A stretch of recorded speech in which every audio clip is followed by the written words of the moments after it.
Yeah, I'm lost and numb, cold to the touch. I pretend like I don't remember your name.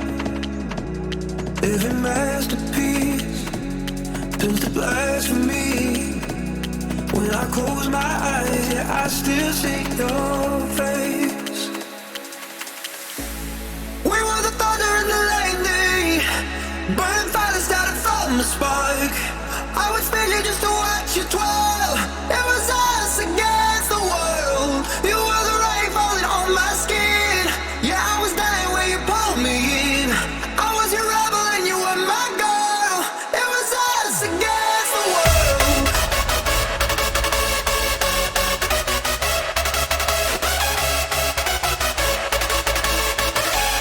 It was us against the world.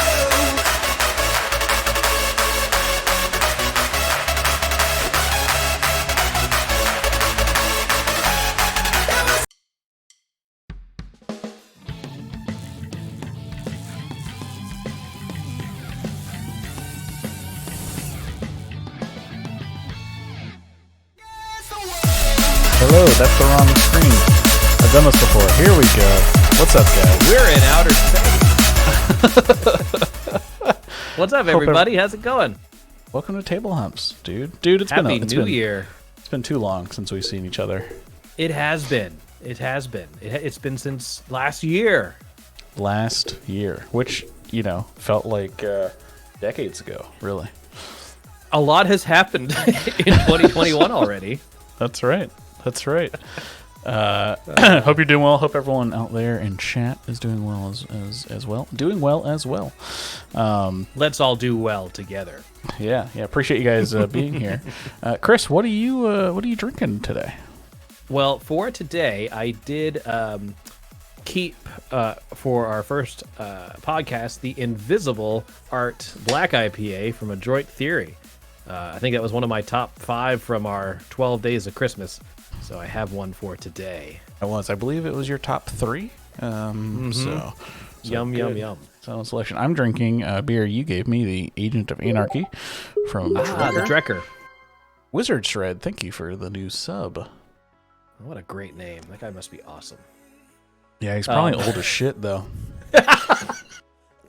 83? Good Lord. Oh, my goodness. That's his actual age. It's not his when he was his 83 years old. Right. That's what I'm saying. Oh, right. Yeah, Chris, being a normie, Chris, I'm sure you didn't see this, but PogChamp is an emote. on the Twitch worlds. It's an emote, and the guy who the image that they used for PogChamp is an actual person, right? Okay. And he posted some controversial political things. And so then Twitch removed him from the PogChamp icon. So we now have a new PogChamp, and that's this guy with the dreadlocks and the sunglasses. This all has happened over the past 24 hours. So that's very amazing. Very interesting. I wish time that here on Twitch. if I get replaced, it's with someone as cool as that current PogChamp. Dude, look right? at that guy. That's my guy's next Halloween awesome. costume. He looks like he belongs on the Burger King Kids Club. Like he looks like that kind of character.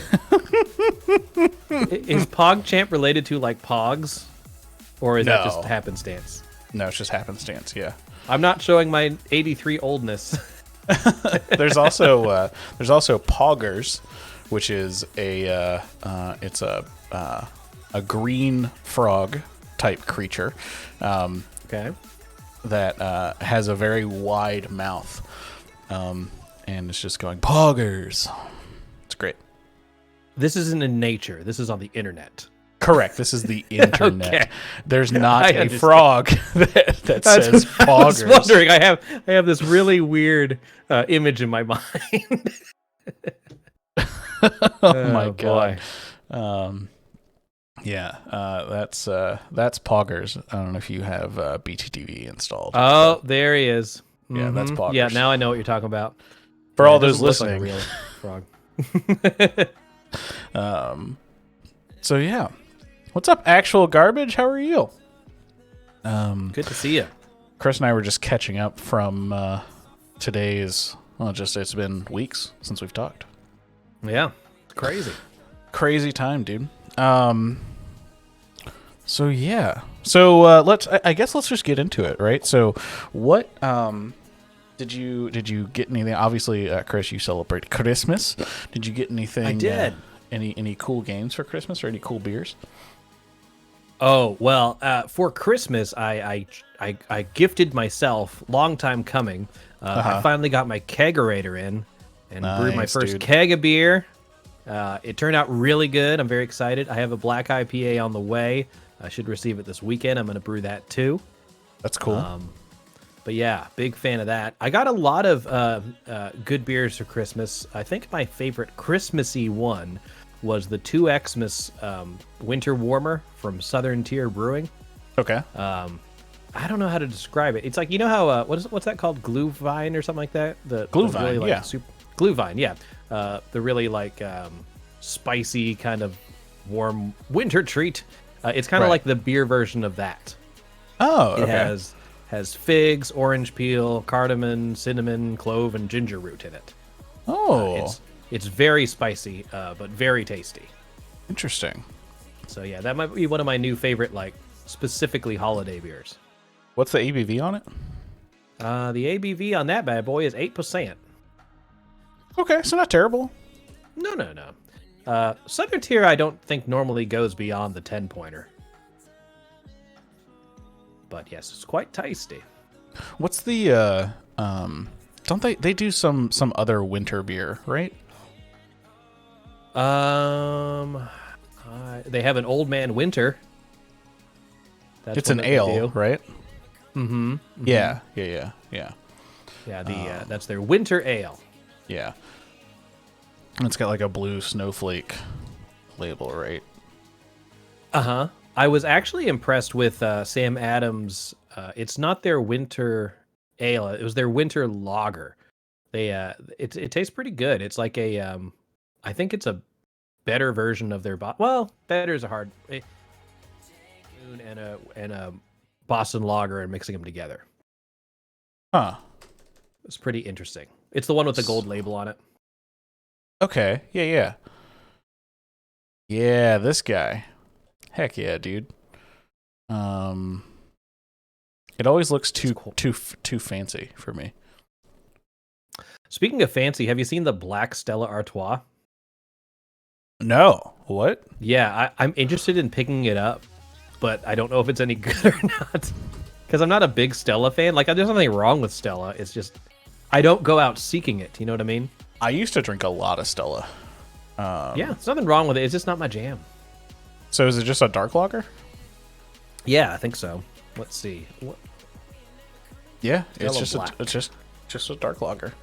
Yeah, but the packaging is so enticing. You know, I'm just Right. like, I kind of want to try that because it looks cool. Oh, that looks cool in the like in the gold glass. Mm-hmm. It looks Yeah. really, really cool. Yeah, so black. I like generally darker beers anyway because of the toasted malt. Big fan. But just when I saw that 6-pack with the gold leaf on the package, I'm like, that looks Right. cool. Right. And Stella always has that kind of like, I don't know if uppity is the word, but kind of like fancy. It's a fancy time. You have that fancy little palette that you wipe the foam off with, and they hand it to you. It's only served by people with mustaches. It's amazing. Right. Yeah. That's the only thing you drink, right? I only serve Stella. I don't actually. Oh God. Oh, Apparently, in Britain, Stella Artois is known as a wife beater beer because of its high alcohol content and perceived connection with aggression and binge drinking. What? Yeah. Stella is not that high. Stella's like what, 5, 6? It's I don't know. 5%. Oh, but in Britain there is a big like session. That's a whole Right. thing, Right. like because like their beer's like 2.5, 3%. Right. And anything American, they like freak out. It's like instead of mixing Kool-Aid with a gallon of water, you mix it with a tablespoon of water. It's like, they don't like a lot of flavor up front. Yeah, that's wild, That's dude. cute. 5% is a lot. It's a lot. It's a wife beater. Oh man. Not speaking of wife beaters, but How was your holiday? of international beers. Did you know that Adroit ships to the UK?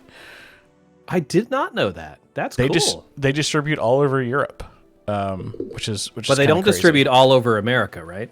No, it's East Coast and I think specific cities in like the Pacific Northwest, and then like France. So it makes sense. But I saw on their Instagram, God, it must have been a couple weeks ago now, where they had pallets like prepped and quote going overseas. So Wow. yeah, Pretty interesting. It's nuts. I was trying to think man, of I love anybody it. else Love their who like I knew that was like that sold internationally. Could you imagine being at like being like in a German like fest house and it's like, oh look, there's O'Connor's. Yeah, I know. To me, that's akin to like going to Japan and going to a McDonald's, though. Like I want to try something local. Right. But to be fair, I do like the distribution of beers I like. So Yeah, it's pretty cool that they're going to Europe. sure. So you get the two Xmas, double Xmas. What else did you get? Yep. I'm trying to think. Did you Really, get I just drank a lot. Copious amounts of 120 minutes. Not this time. No, I did not. I got a mix of different things. I had the Snowblind Doppelbock. Okay, That is by Star Hill. Yeah, that's a good one. And I'm trying to think of what else. Really, I just drank a lot of the beer I made because I carbonated it for Christmas Day, and it was yeah. And it's both really cool and dangerous having just like a tap in your kitchen that makes beer Right. happen. Right. at a certain point, you stopped caring what it tasted like and just Yeah, I'm just like, well, here it is. go to town. Yeah. Uh-huh. How about you? Did you get any fancy brews for the Christmas? I think we both had gingerbread stout as per usual. Yeah, I didn't get any beers this year. In fact, I don't normally get beers. I think that I'm not perceived as an alcoholic to my family's. Oh yeah, mine Which is- mine give me. But I did procure a decent amount of stuff for myself, including Rust in Peace, which we had together. Yeah, that one's good.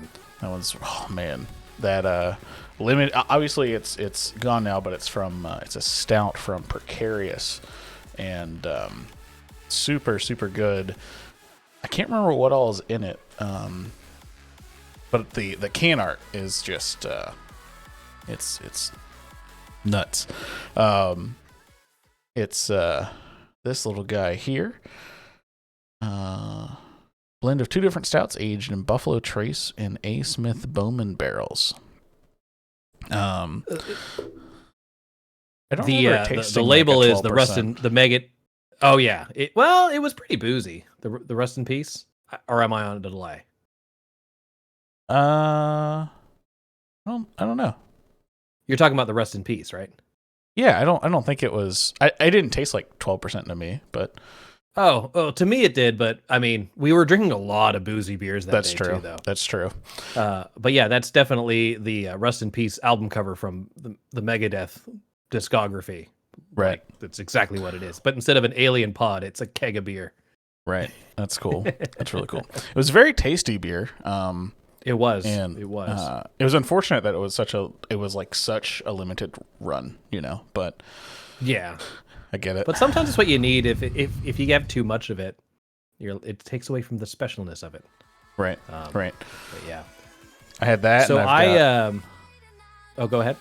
Sorry. And then man, what was that? Oh, Double Evil Santa.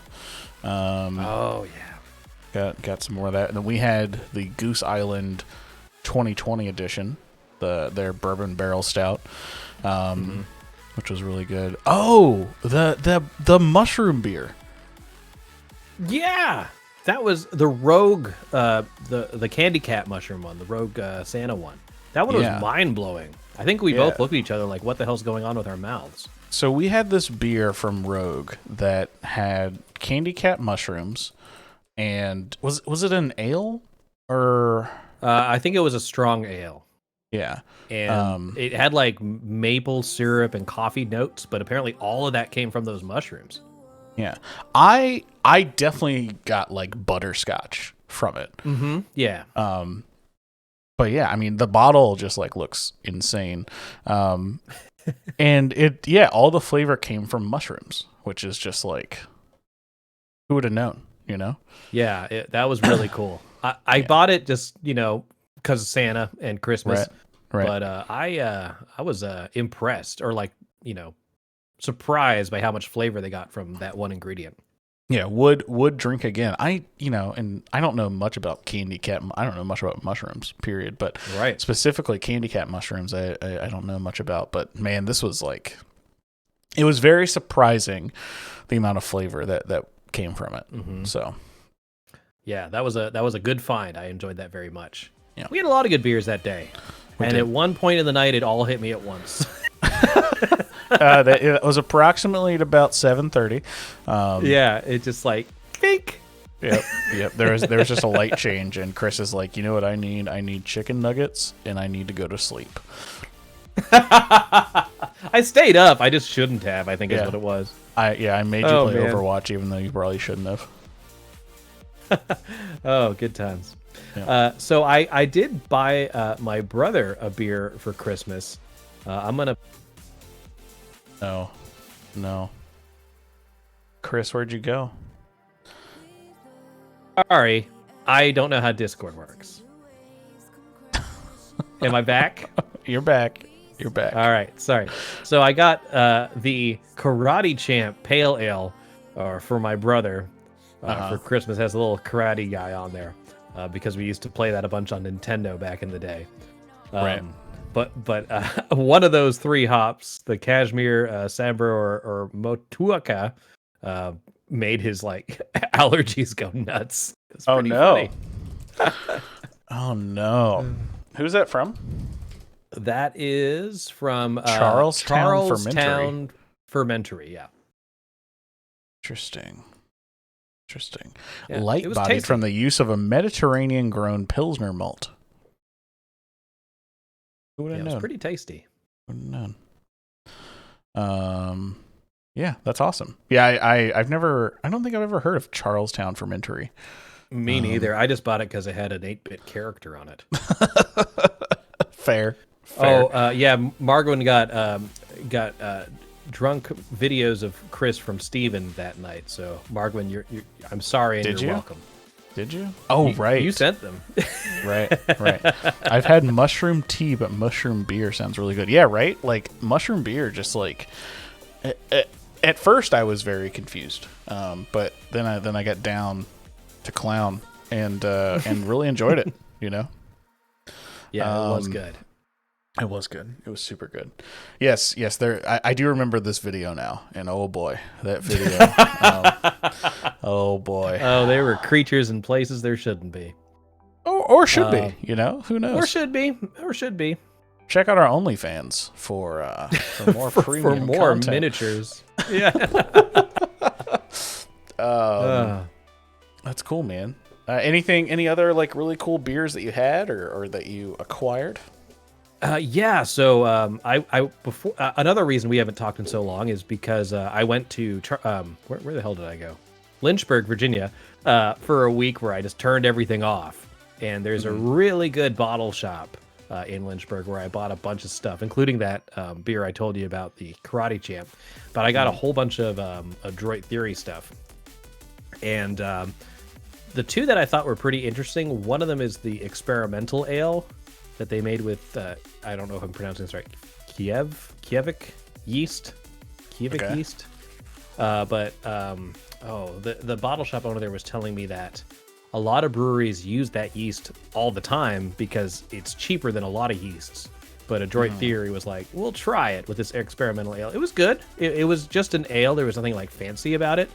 The best part about it was the can art, which it looked nuts. I kept the can just so I can peel it off because it's this so can cool art looks crazy.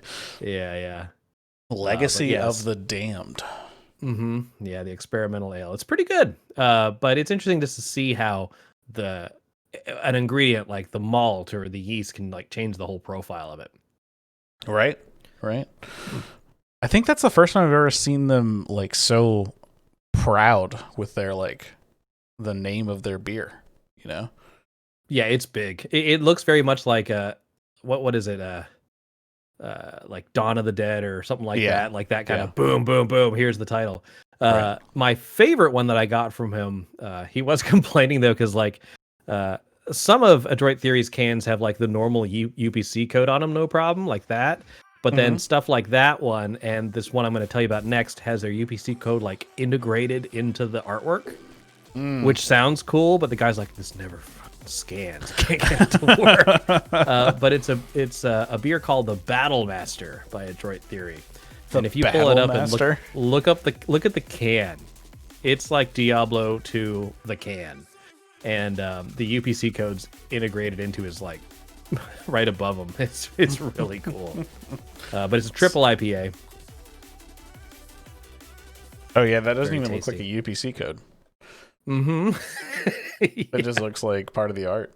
That's cool. Yeah, and it wraps around twice, so it's just like two of those things. But the Battle Master is a triple IPA, West Coast style, and they made it. It's basically a scaled back version of their Absolute Zero, which is their like super intense triple IPA.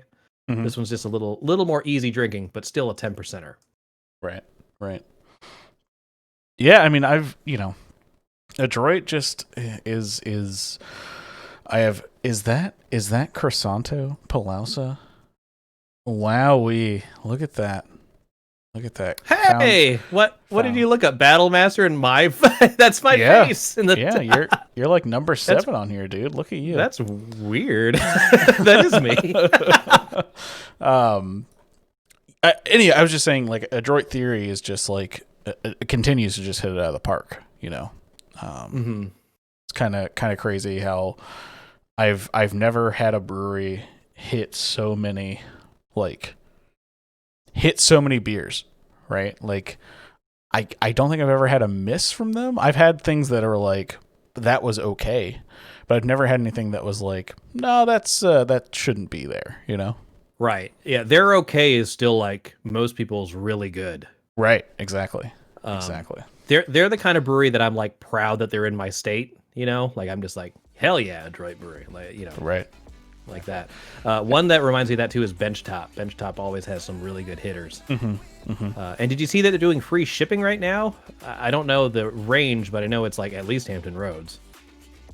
Is it shipping or delivery? Because they've been doing Both. Yeah, They said they have so much beer and they just need to ship it out. Yeah, In those super crazy foam packaged package holders. Yeah, the shipping is all over Virginia, and then delivery I think goes out like 12 or 14 miles, something like that. Yeah, and then I know they you need to get at certain days least a where they do case. longer. Yeah, you need to get a case to get the free delivery or. Yeah. I actually haven't been I there like their pack. in a little bit, but Well, they're not like they're not open at all, right? They just have like pickup. no, they're open. Oh, really? Oh, okay. Well, didn't know that. Well, there we go. Because they have a little patio outside, but Oh, okay. They're outside. Yeah, you got it. But I do like how they have those heavily padded, like 12-pack holders. It's like they're Right. shipping the dinosaur eggs from Jurassic Park. It's like great. me goes to their website right now. Yeah, exactly. I'm trying to think what they had. Obviously, Walter's Waffles is back, which is just like I think it's their second best one. I think the best one is probably Walter's Toast. But let's see, what do they have on here? That's for the one I shipping? had was the toast, and I like that one. I They have think Brochacho maybe it was the Zilla. pancakes. Brochacho Zilla Yeah. is great. Throwback Juicy was really good. Stallion was kind of but I'm also not a Pilsner guy. So Yeah, there's very few pilsners I get excited about. this was actually really good. The Magnifico Dark. I actually What really, was really that? like that. A dark lager, Mm-hmm. a Yeah. Bohemian Founder lager. Oh, Founders are those Fooder. It's a Fooder. big super Fooder, big barrels, the huge Yeah. barrels. Yep. Very cool. So they that one was really good. Soft Criminal's always great. Oh, Why the Gong Face? Yeah. Yeah, the Gong Face and Gong Water are my general go-tos. I haven't had this yet, the Koji Rice Lager. None of that sounds exciting to me, but I mean, I'd try it. But I pretty Right. much it's going to be what like a Sapporo or something like that at that point. Probably, yeah. Yeah. Yeah. So check out benchtopbrewing.com for all of your local beer needs. And if you're in Virginia, get them to ship it to you Yeah, and then exactly. drink it. Those are the steps. Is that how you do it? You get the beer Yeah. and then Get you the drink beer and then you drink it. it. Okay, got it. Good to know. Come subscribe for more premium content. Thanks for providing that that insightful piece of information. Have you anywhere else in Lynchburg that was cool you went to? No, their numbers are quite high, so I didn't go to a lot of places. I stocked up at the bottle shop and hunkered down and just drank in the darkness. I gotcha. Where did I go? I went somewhere that I hadn't been in a while. Oh, I went to Bottlecraft. Very nice. And I just picked up some rando boys, but And some beer. yeah, and some beer. Right, exactly. But I got the The boys. Drecker smoothie brain squeeze. Oh, okay. It was a brain squeeze with orange and blueberry. It was actually really, really good. Would recommend. Yeah, and then- my brother got a brains, and I tried it for the first time. Yeah. It's good. We both agreed that it doesn't really taste like beer. It tastes more like alcoholic naked juice. Right. Yeah, that's fair. But That's it fair. is good. Yeah. And then the other thing that I had that was like surprisingly good was the new the new Sheets collab. This time with Wicked Weed, and it's the donut holes. Right.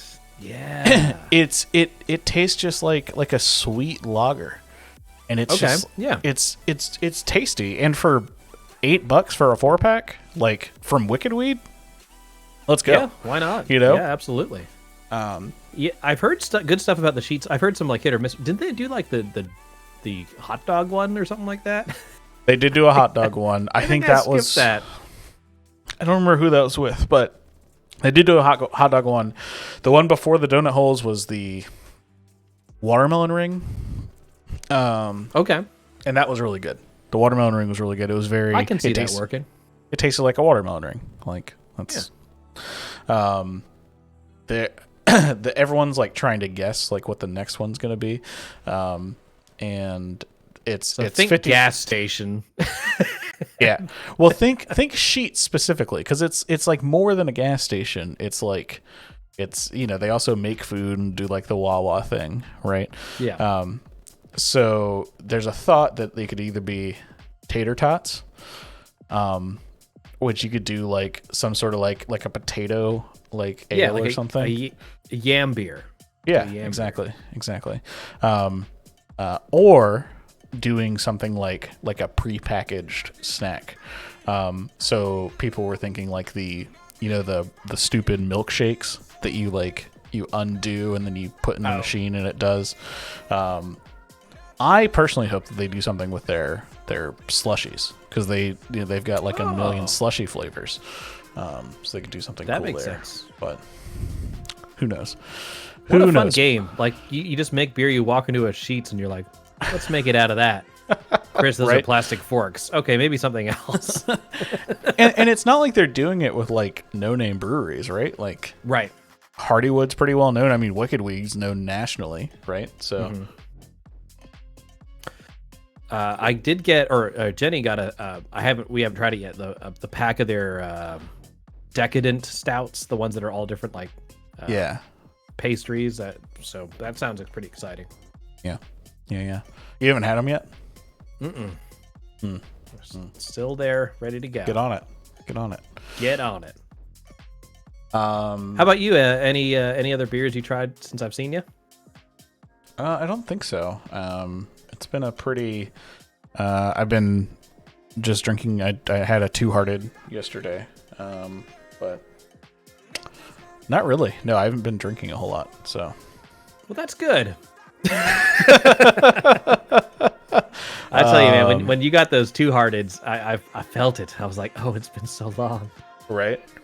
Yeah, I typically, being perfectly honest, I typically only drink on like Mondays, because that's when our game group gets together, or on like Fridays. Like I just something I don't know. It's weird. Like there's something about like just. It feels weird just like being at home, just like, oh yeah, let me just crack 4 beers and just see how it goes. And then it's like, oh, I did this. See how it goes. I did this yesterday and the day before and the day before. Every day is the same. Yeah. Right. I drink on Mondays and Fridays too, just all the days in between. You take Sundays off, right? Sometimes. Yeah, if I need a breather. Oh, goodness. Yeah. So what cool games did you get? Let me see here. I think I didn't get a lot of games. I think the only, what did I get? I got Mice and Mystics. Nice. So, big fan of that. Big fan of Mice and Mystics. I got some D&D stuff, just some accessories, whatever. And I got from you that really cool Villainous, the Marvel edition of it. Oh yeah, right. So that's pretty exciting.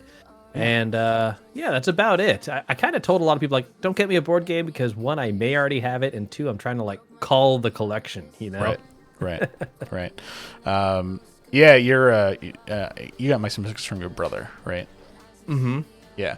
He texted me and he was like, dude, like, what do I get Chris this game, or do I get him like I don't remember what the other one was, and I was like, no, you got to get him Mice and Mystics, because he's been wanting to play it for years, and he's never gotten it. Never gotten it. Right, exactly, and And I was like, it's like Descent with little tiny mice. And he's like, oh yeah, that's right up his alley. I was like, exactly. Yeah. Jenny and I played the crap out of that game while we were away for a week. So very good suggestion.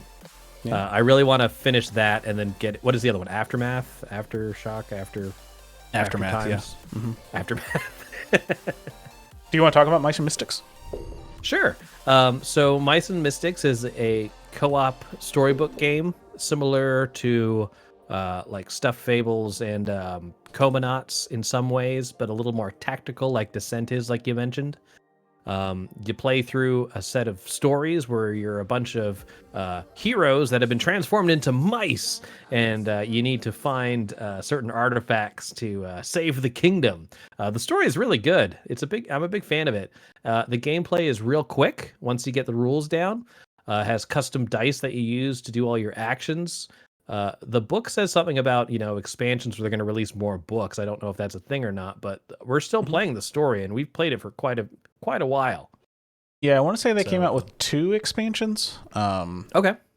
For it, and it's exactly that, right? It's just like new books for it, and with some new miniatures. But I've always really enjoyed the art in this game. Like it's very God, what's the not American Tail? What's the other one? The other Mouse Detective. No, there's another animal cartoon. But it reminds me very much of that style of like this big vast world, and you're these little tiny creatures like just living in it. The Adventurers. That was mice, wasn't it? Maybe it was. I don't know. Anyway, yeah, I do agree. I do like the it's like storybook-esque. Like it just has that grandioseness to it, even though they're mice. Right. Exactly. Fun fact. So this was actually on my, when I was first getting into board games, this was on my, do I get this or do I not? Right. And I ended up picking up Zombicide instead of this.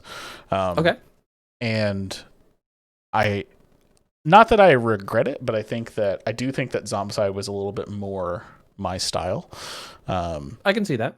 Than Mice and Mystics, but the gameplay has always looked really cool. So yeah, well, now that I have it, Stephen, we can play it. Look at that. It'll be fun. Look at that. There are some okay, so the story as a whole is the way to go, right? You go through the story and everything makes sense. Redwall. I don't know Redwall. From Brian Jacques. It was a novel series. Yeah. Oh. Yeah. Thank you, Margwin. Novel. Oh yeah, totally. This is totally what it is. Good call. But yes. So the gameplay scenario is very story driven. There are few scenarios that I would do multiple times. Does that make sense? Because they're just definitely filler for the story. Right. And then there's a couple of scenarios that are good to play. If you're gonna play one game of Mice and Mystics, choose this scenario, etc. Right. But it's very cool. My favorite thing about it is how they integrate the environment into the game. A lot of the stuff. So you're going through mouse holes and going below the castle into the tunnels and then coming out into large chambers. And the people in the castle are still human, right? So they're trying to sweep you away with brooms and stuff. Oh, okay. Gotcha. And you can find a fork and a grape, and you can launch grapes at people with your fork. It's just great. Everything. That's about cool. That's cool. A lot of fun. It's like Advanced Mousetrap. In a way, it's a little less Rube Goldberg, but there are things like that. Yes. That's cool. That's really cool. You played a lot of it? You said. Did you guys? We got about halfway through the campaign. Okay. And we had to play the first one a couple times because it's tough. Yeah, it's GM-less, right? Yep. Yeah. Basically, the way the game works is you have an objective to complete. The enemies, they don't do much unless you interact with them. It's like you attack him, he might attack you back, kind of deal. But the longer you take, there's a cheese wheel, right? A cheese wheel, and as you take turns, it fills up because you took too long. And every time it fills up, a surge happens where you just get bombarded with enemies. So you got to get through it. Yeah, it's pretty cool. That's cool. That's awesome, dude.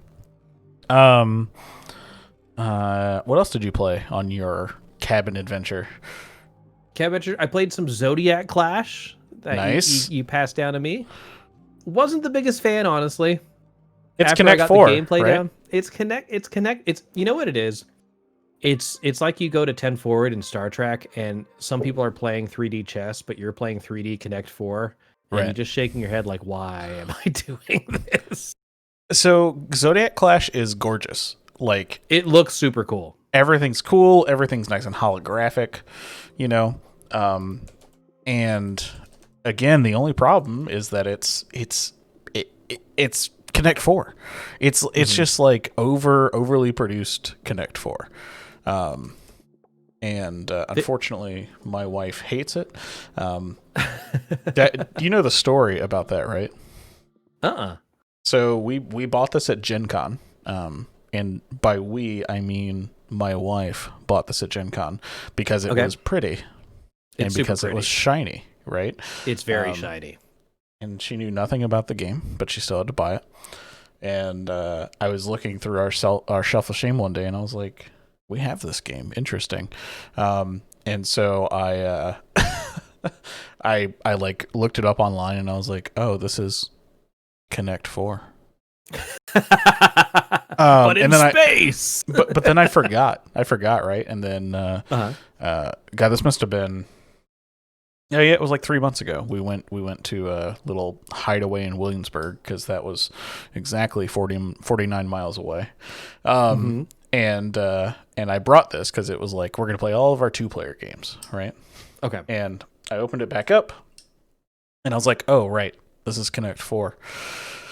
Angel's gonna hate this. She's not gonna play this, and then that was when I made the decision. I was like, look, it's just gotta go. It's pretty, like it looks really cool. It looks cool on the table. You know, it's got this big like, sun at the top, and then it all moves. The miniatures are cool. Spins. Yeah, it's really cool. It's just like, I don't know, if you wanted to like outwit somebody, there's better ways to do it.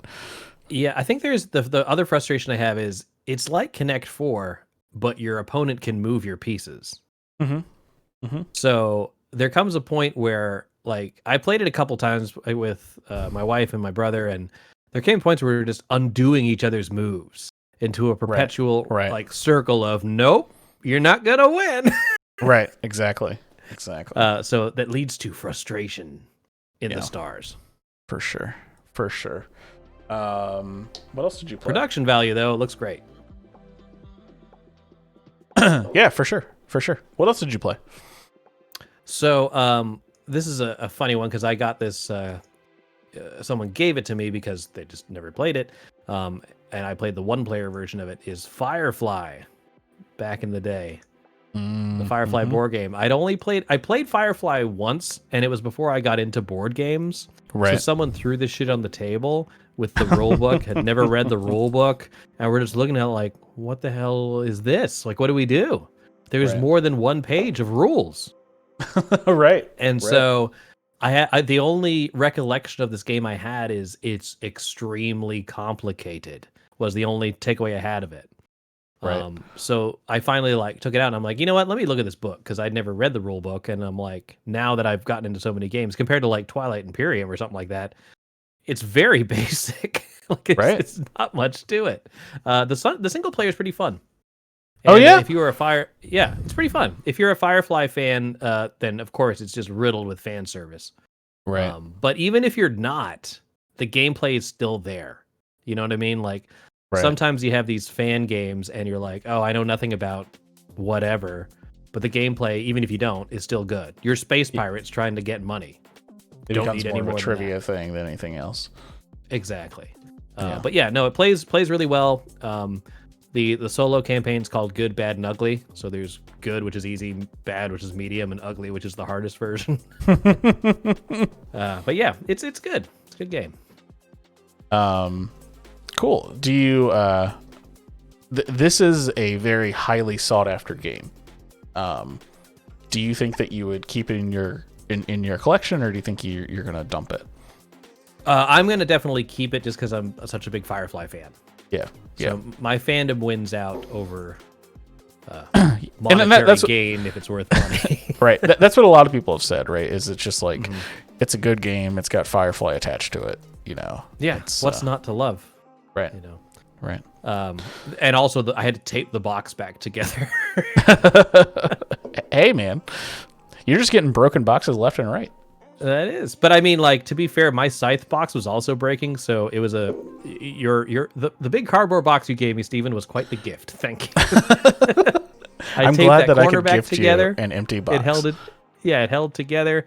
But I was looking at Jenny. I'm like, Jenny, look at all these cardboard boxes. I'm throwing away like a table's worth of cardboard boxes, and I feel bad because the artwork on it's so cool. But Right. she's like, Chris, you're never going to sell this game. You're always going to keep Scythe. Right. Throw away the goddamn boxes. I keep a few select boxes. I use them as I hang them up as art. But yeah, here's the thing, right? Even if you end up selling a game, right? Someone who cares about having the expansion boxes instead of having everything in one box, that's not the kind of person you want to sell to anyways. That's fair. You know? That's fair. You know? And I wanted to keep the boxes for artwork too, but then I also am the kind of guy that goes to conventions and has so much artwork from people that is in a roll, in a poster roll in the corner. Because I have so much of it, but not enough walls. I need more walls. You just need to. What you need to do is you just get one of those foldable art gallery things. You know, they put in the malls. You know. Yes, that sounds great. Yeah. I'll open up a Spencer's Gifts in my house with one of those poster flippers. Oh God. Yeah. That'd be nuts. So, did you get any cool games? I got one game, and I was perfectly fine with that. The one game that I was gifted was Throw Burrito. Yes. I haven't played it yet, but it's everyone I've talked to who's played it says it's great. So once people are able to, convene together in person, because unfortunately you can't play that on the internet. There's no way. It's not fun. There's no way you're playing that on the internet. So Throw Burrito was the only actual board game I got. I gifted myself a few things. Hold on. We had a few Kickstarters finally come in that were kind of Christmas gifts, I guess. We got Dwellings of Elder Vale, which is a really it's very interesting. A lot of people are either really, really like it or just kind of don't get it. It's a worker placement, tableau building, area control game. Wow. Yeah, it's everything kind of meshed together. This is the game that you'll remember we talked about last year that has the sound bases for the monsters. So the bases, as you move them, they make growling noises or whatever. That's so cool. Yeah. The coolest part about this game, though, are these. So these game trays, each player gets one of these game trays, and it has all the pieces that you need to start the game. So you literally just hand somebody one of these, and then they're ready to go. Which awesome. Is really nice for setup. I love the game tray stuff. It looks like you just handed someone a copy of Perfection, that game. Here, play with this. Yeah, exactly. Really, really fun game. The tableau building stuff. So I've played it twice now. The first time, the tableau building didn't make sense to me. I was like, well, what am I doing here?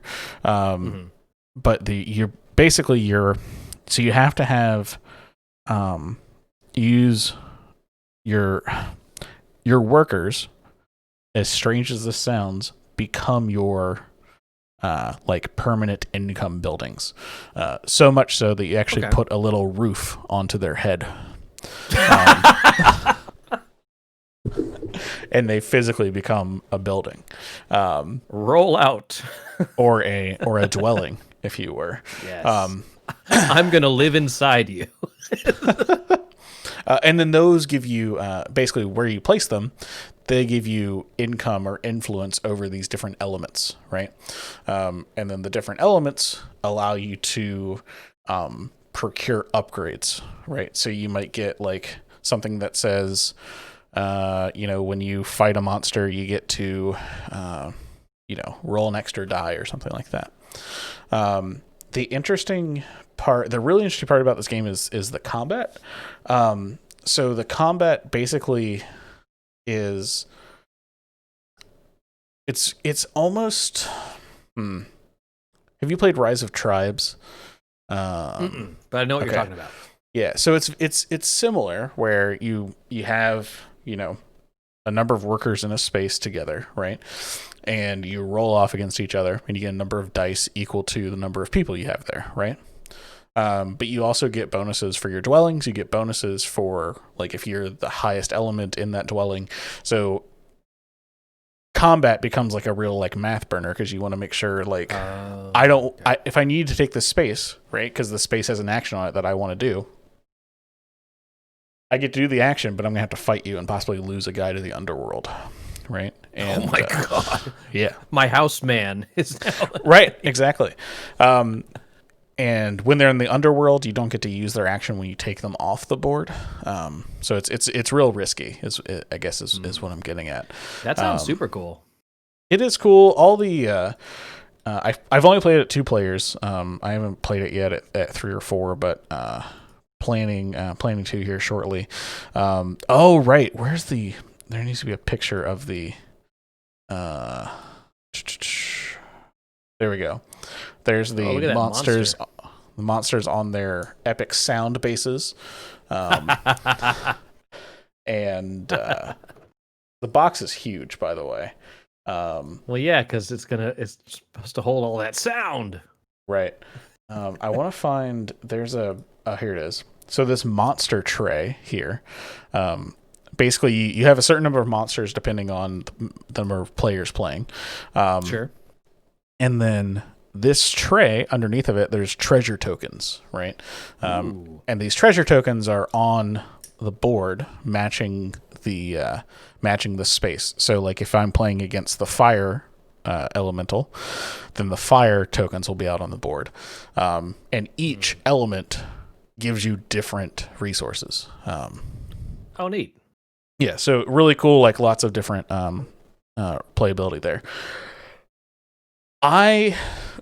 Where do I land on this game? I think this game is really cool. Again, I need to play it at more player counts. There's so many different ways to approach it, though, where, like, you're never like losing out on something by not doing something, right? Like, if you decide to go like pure pacifist, you can, and still still totally win, right? You don't have to go on the aggression. So you can go. So are there multiple paths to winning, or is it just different ways to get to the same goal? It's just different ways to get the end goal is just to have the most victory points, right? Okay. But you don't like I said, you don't always have to combat. Like we played a game and we never fought each other. Okay. We only ever fought monsters. So really cool game. Would recommend to anybody looking for kind of a bigger game, but I would recommend you play it before you buy it. Okay. Just because I've heard so many people that have been like, and it makes sense, right? They're like, these hit all of my boxes. Like this checks like worker placement check, tableau building, area control. Like it hits all of them, but something about it doesn't click. Okay. And I can see that, right? There's a lot going on, and quite honestly, the first time I played it, I enjoyed it. I had a good time, but I also didn't really understand. I didn't understand what I did wrong. You know what I mean? That's fair. And so going back and playing again, I think cleared up a lot of that for me. And sometimes, like, that's what you got to do. You just got to play the game to know if you like it. And some games, like, even though I know they're technically good games, I just don't have fun playing them. So, like, going through the culling right now, went through them all. I'm like, do I want to play this? No. Then I just put it aside. The ones I'm not sure about, we kind of have in a big stack on my table, and we're just going through it one at a time. Yeah. And Yeah, tell. for me the big thing was I had a lot of, and I still do, and I'm still trimming it, right? I have a lot of games that it's like, would I ever play this over something else? Right. Is there something better I could spend my time with? Right. You know, for example, I have Ex Libris, right, which is a really, really cool worker placement game where you're trying to, Chris, you'd hate this. You're trying to alphabetize books on a bookshelf. That's not my fantasy. I want to play out in a board game. and you get points for having, you know, more books alphabetized, right? I'm never gonna play that over like literally any other worker placement game, you know. So why is it still in my collection, right? And then it becomes like is this something that I just want to keep and I'm just keeping because I'm a hoarder, or is it like, you know, does this really need to exist in my collection, right? It's hard cutting it down. Yeah, I mean, Scythe was a tough one, right? Because like I'm only gonna play Scythe in like a very certain play group, right? And you've already got Scythe. Do I need Scythe? I feel like Scythe is just one of those games that I needed to own, right? Like I think everyone should have a Scythe. Right. Right. It's so good. Like there's nothing I can't even. It's the best. Big fan. Yeah. The other Kickstarter that we got in, which it might be leaving my collection very soon. Okay. Is Tidal Blades. Right, the one in the giant box? The one in the box that's so big it doesn't fit on anything. I have to put it sideways on top of two bookcases. And it's a surfboard. It is a surfboard. And look, like I think the world is really, really cool. I think that I think the gameplay is okay. You want to know what my biggest complaint about this game is? Yes. There's no board.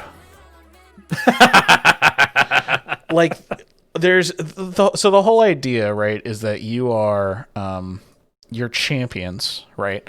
And you're trying to show off your skills on these different islands, right?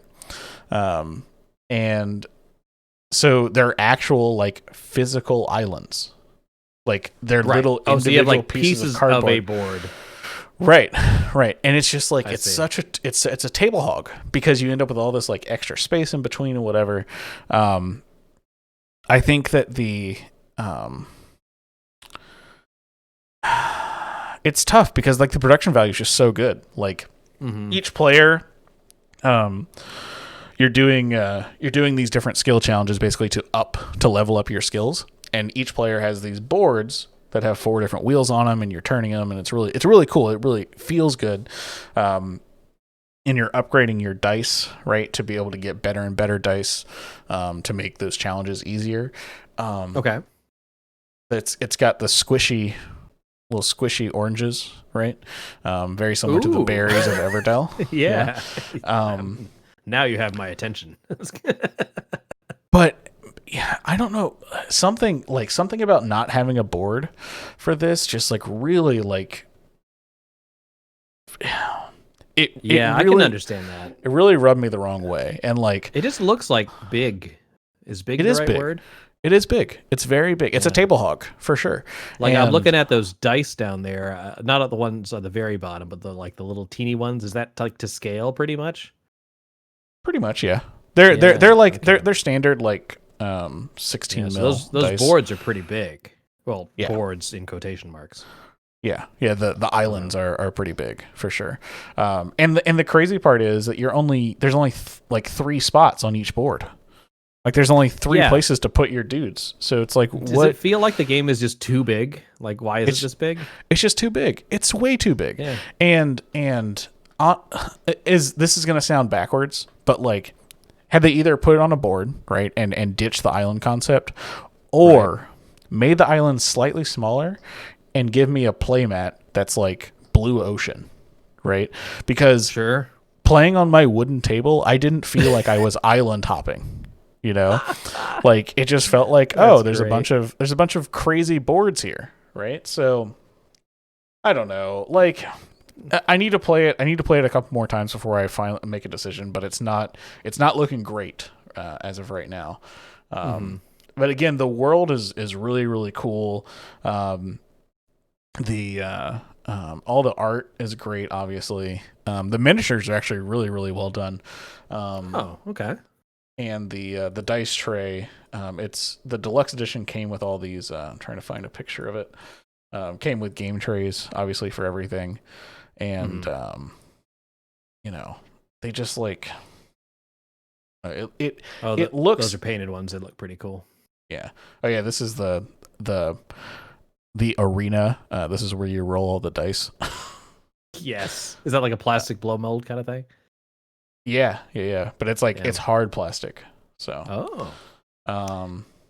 Yeah. This kind of I don't know if it's just the presentation of it, like the size of it, kind of reminds me of Court of the Dead, where I'm like, why is this game so big? I mean, look at this There's box. no reason. The box, like it's like Court of the Dead. Like I have no shelf for this. Yeah. Why are This your box cards is- so big?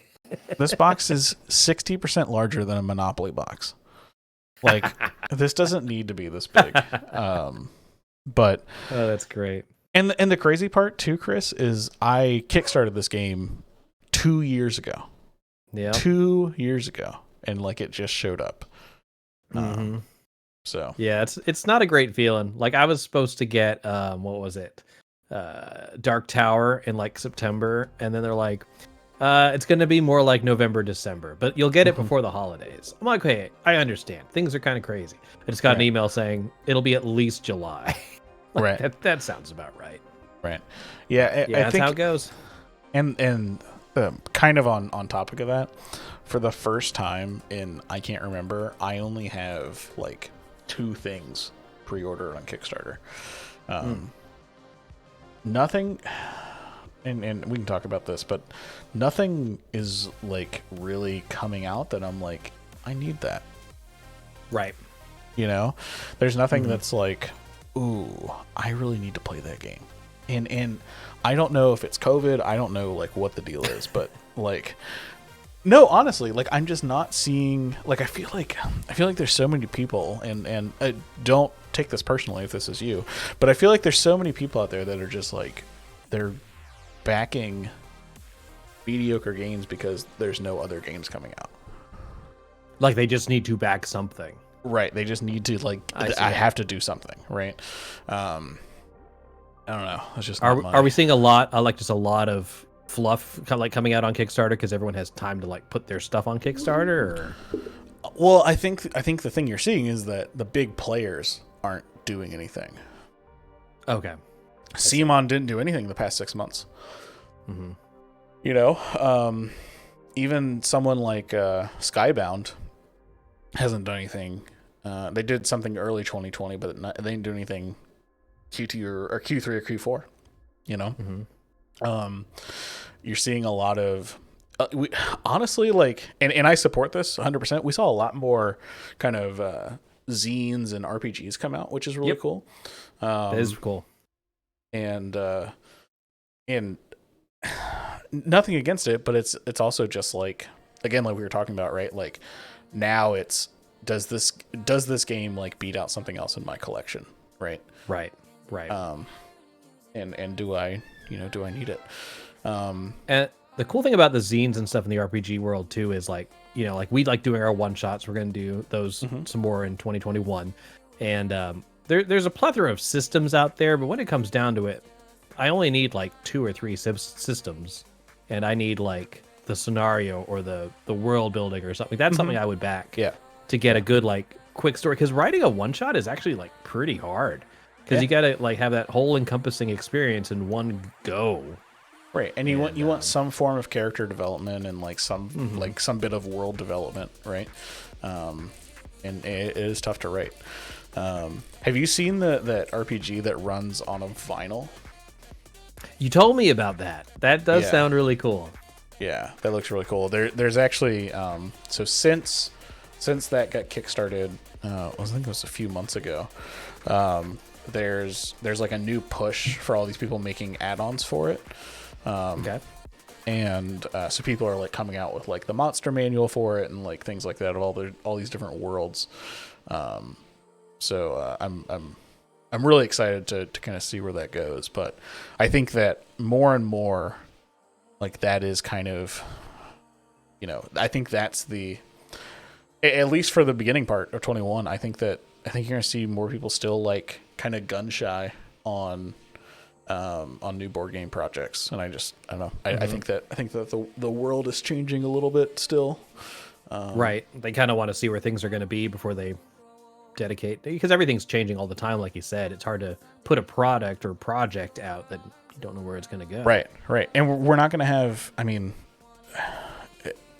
Origins isn't happening, right? Nothing before July is going to happen. Gen Con likely isn't happening. So you've got another year where you have like, you're going to have alternative distribution, right? And so, I don't know. I think that I think it's a good thing that people aren't relying on Kickstarter anymore for that kind of stuff. But at the same time, I don't know. It feels kind of the market feels stale. Like the market doesn't feel like it's had anything that's like there's no big movers and shakers right now. The market's been stuck at home for months. Right. But and the biggest things have been like these Kickstarter deliveries from years ago that are finally getting delivered. Right, that's true. Like catch up. Right, exactly. So, yeah. Well, speaking of one shots, if you possibly may be streaming a one shot tomorrow, is that still a possibility or in the near future? Yeah, so possibly we'll be streaming it tomorrow. It's a new RPG called Orbital, where it's actually a really, really cool idea. So everyone is taking a role, if you were, and playing it. No. Taking a role of the space station, right? Okay. So there's like the source, the mind, the heart, right? And the part that's like that is really cool is that you're actually like building out this space station. So someone's actually physically drawing out your space station and what it looks like. And really, really cool. It's from the same people that did they did another zine that was very similar to this.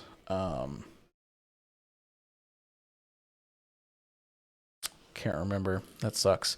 But it runs off of the No Dice No Masters system. Okay. So it's completely like theater of the mind oriented. Right. Which is very much like, or has been moving into my style. So, so yeah, GM-less, should be really, really cool. There's 6 different roles, and the character generation takes like 20 minutes, something like that. Okay. So really, really fun. Yeah. So hopefully, we'll be posting on social media if we ended up streaming it. But really, really cool, fun little zine. They are UK based, so shipping is a little bit of a pain in the butt. But you can get. Let's see if they've got their Artifact. That was their other one. That was their other zine. Pretty cool. And so in Orbital, you're part of the space station, not people in the space station. You are the space station. No, you're people in the space station. Oh, okay. Yes. I misunderstood. All right, got it. Yes. So you are working on one part of the station. Yes, exactly. Got it. Exactly. Pretty cool. So yeah, it should be super fun. This is in playtest mode, so they're still like working out some kinks, right? And so we're fortunate enough through Cape Fear Games to have early access to it. So we're gonna be checking out, and hopefully, if everything works out, we'll be streaming it, and that'll be tomorrow evening. So hopefully that works out. Keep an eye on our socials. Yeah. But speaking of, Although if you're listening to this later, you missed it. that's right. That's right. But we might put it on YouTube or whatever, or Kate Fear's YouTube or I something. love they call them delicious stretch goals. Yeah, yeah. Delicious. Quite delicious. What was I gonna say? Oh, so just real quick, just back to the holiday season and gifting of things. I gifted myself something. So obviously 2020 was a big change for me, right? I got back into miniatures, got back into painting, right? And while unfortunately I still have yet to play a large game of Age of Sigmar, I've played countless games of Warcry, and been really, really vibing in that universe. But I replaced a skirmish game in my life. I had Aeronautica Imperialis, which is the like dog fighting Warhammer game, and I replaced it with a game that you and I actually played, Chris. Oh goodness, what was the name of that? I know the one you're talking about, but I don't remember the name of it. We played it on Tabletop Simulator, right? No. We played it in person. We played this in person at Gen Con. Right. Yeah, so this is Infinity Code 1. So you and I played just regular Infinity, but Infinity Code 1 is their skirmish mode. Okay. So each person has between 3 and 4 models that they're recruiting. And the aesthetic just like really, really I just dig. I love it. All the miniatures are metal too, which is like a big change. And I realized that I didn't have a sci-fi or like a futuristic game in my repertoire, right? And so I needed to add something there. And so I played around with a few of them. Kill Team, I think will still be an option, but it's my problem with Kill Team is that it's very rules heavy. Okay. And I want a skirmish game that I could just like chuck dice and move dudes, right? I like that. and Code 1's cool because the entire Infinity system is all based off D20s.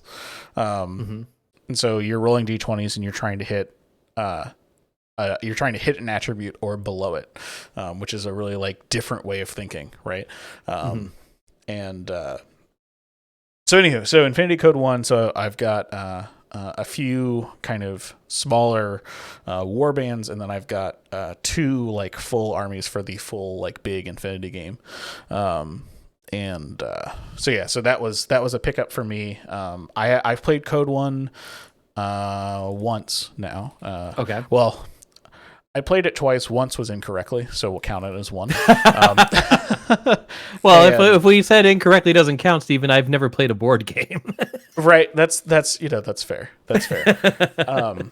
But yeah, I love the models. The models just look really, really cool. And I still have that Infinity model that we got from Gen Con, the metal guy. Oh somewhere. yeah, so that's Nox, and that is from their like. There's a mode called Betrayal, which is like a God, how do I put that? It's like a co-op campaign type thing, so the guy that you have is like a big baddie. He's a big boss guy. Oh, cool. Yeah. So he's in these pieces in a bag. You should dump him. He sells for like $60 online. Hell yeah, I gotta find him first. But yeah, so really, really cool. I don't think Betrayal's my thing. Maybe it is, who knows, but I don't think it's really my jam. But Code 1 has definitely been like that's your again thing, Code 1.